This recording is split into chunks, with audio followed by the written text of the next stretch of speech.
إن الحمد لله نحمده ونستعينه ونستغفره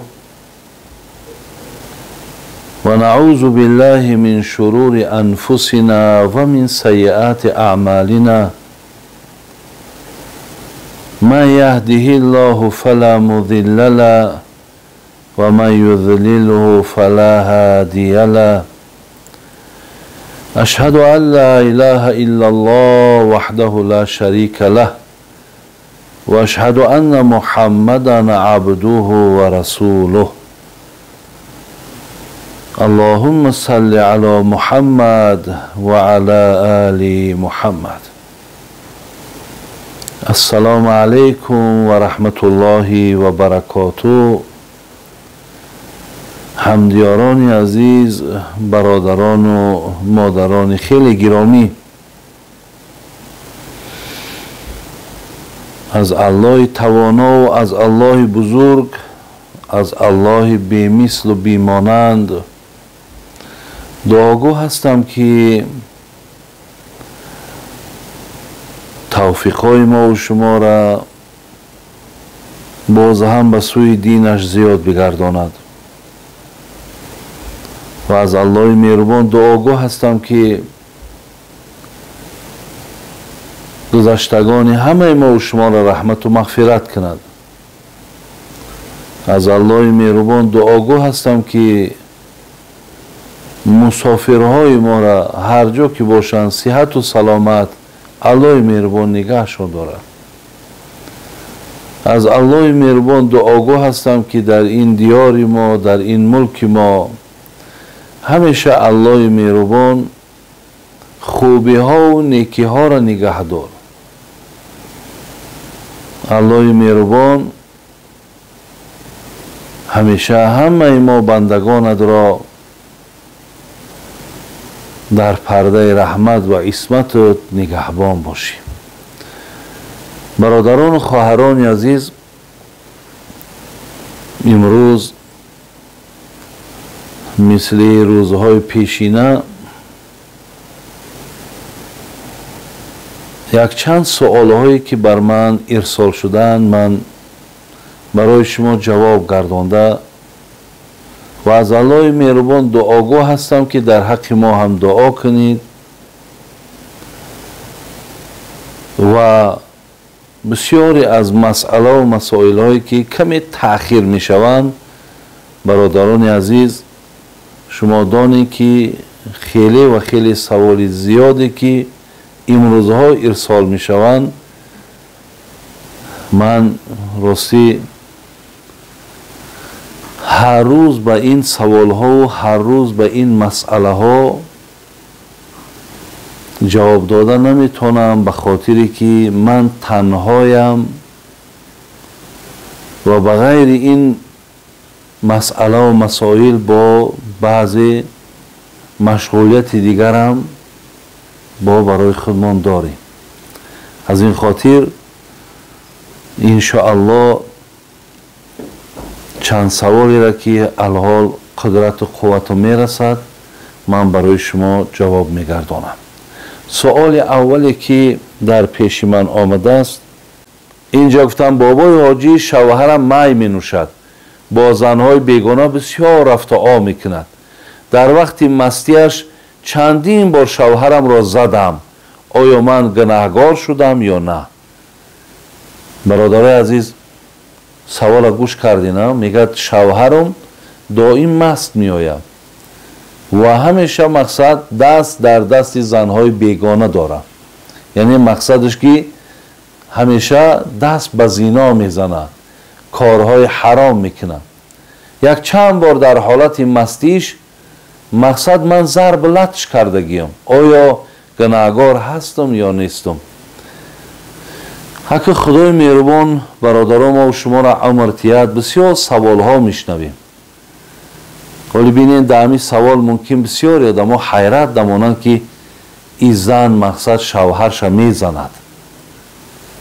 بین شوهر مثال زن لط کوب میکنه، ما ممکن حیرت دمانیم، لیکن الله مهربان عمرتان تیا برادرای عزیز خداوند که از این بد نکنه و تو چنده که اگر همین روزها و فصلها دیگرگون شدن گیرد، خب یعنی تغییرات های زیاده در خاراکتر ما و شما، در اخلاق ما و شما دیگرگونی های زیادی ولی وارد شدن میگیره. خدا پرده کنه.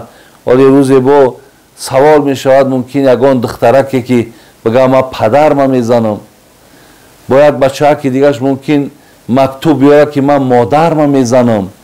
اگه زمان اینه برای چی میزنه؟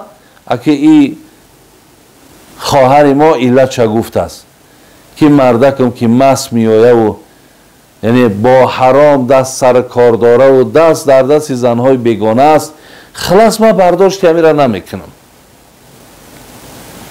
لیکن به هر حال باشد خواهرای عزیز، من برای شما هیچ وقت اجازه داده نمیتونم که شما شوهراتون وقتی مست میبینین یا اینکه میفهمین که با زنهای بیگانه زنا میکنن، شما اونها را مقصد دست بردارین و در سر روی اونها زنین. ایرا من برای شما برادرای خواهرای عزیز، من برای شما ایرا اجازه داده نمیتونم، زیرا این کار شما یعنی به نفع نیست، به فایده نیست. این به فایده نیست. برای من بهترش همین است اولا خواهر عزیز وقتی میبینی که این مرده که در این حالت های، شما از آدمای اطرافش استفاده برین. اطرافش از اطراف محله خطان، خواه دامولاتان باشد، خواه مقصد وکیل محلتان باشد، خواه آدمای با عقل و با فهم و آدمای مثال بگیم یعنی خوب نیک در همه محله و در همه کوچه هست. شما برای آنی که مثال همین شوهر از همین راه بد گردانین، یک روزک همواره یک نفره دو نفره شرط نیست که خود چه بگوی که من همین خیل کار در حق تو میکنم. همین وارد خانه میشوند، همون مرده که خود در همون حالت میبینند یا در حالت مثال هوشیاری میبینند، برای او یک نصیحت میکنند، برای یک مصلحت میکنند. انشاءالله از خدا امید است که این فایدهش بیشتره. اوی که خواهر عزیز مثال تو یا خودت یا فرزندات امر میکنی که پدرتون بزنین، از خانه بیرونش کنین، اینها یگان نتیجه برای شما نمیاره، برعکس ممکن خیلی و خیلی باز بدی های دیگری در دنبالش داشته باشد. و همیشه خواهر عزیز دعا کن که الله مهربان دوست میدارم که همین شوهری مرا از همین راه بد بگردانی. الله مهربان بجز ذات تو شاید این کار هیچ کس کرده نتونه. برای همین همچی یک مادر، همچی یک بنده گناهگار تو به تو مراجعت میکنم. الله مهربان میگه ادعونی استجیب لکم، شما مرا خوانین من اجابت میکنم. برای همین بیا آن چیزی را که الله گفت، آن چیزی را که رسول الله گفت، ما از این راه کار بگیریم.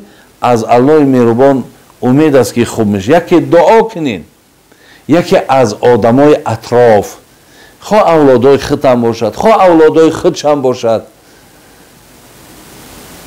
لیکن همیشه به مصلحت کار کنین.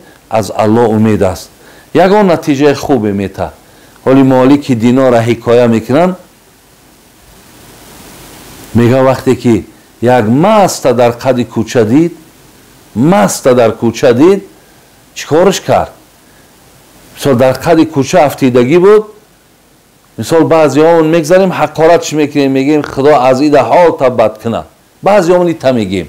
لیکن مالک دینار این خیل نکرد، میگه از زمین برداشتش، گفت به هر حال مخلوق خدا های گفت، به هر حال الله مهربان ولقد کرمنا بنی آدم گفت، ما در فرزند آدم بسیار اکرام بلند گذاشتیم، آخی فرزند آدم های انسان های.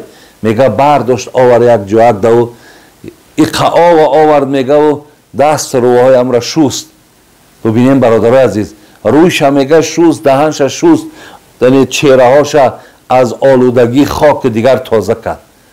بعد این میگه دستش برداشت گفت پروردگارا اکنون من همون ظاهرش بیرونش تازه کرده میتونم، داخل ایرا فقط خودت پاک کرده میتونی. ای الله مهربان، دعا میکنم که داخل همین بنده تا پاک بگردان.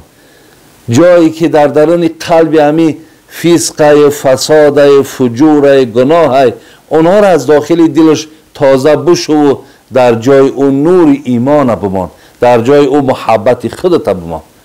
برادرای عزیز، صاحب کتاب میگه روز دیگر میگه همین بنده را مالک ابن دینار میگه در مسجد دید که در قطار صف نشستگی است. الله اکبر. الله بزرگ است برادرای عزیز و گرامی. الله بزرگ است که با یک دعا کردن ما انشاءالله ما موفق میشیم. برای همین انشاءالله اگر ما دعا کنیم مادرای عزیز و از مصلحت های آدمای دانشمند استفاده بریم، خدا خواهد انشاءالله همین خیل آدما از همین راه بد میگردند.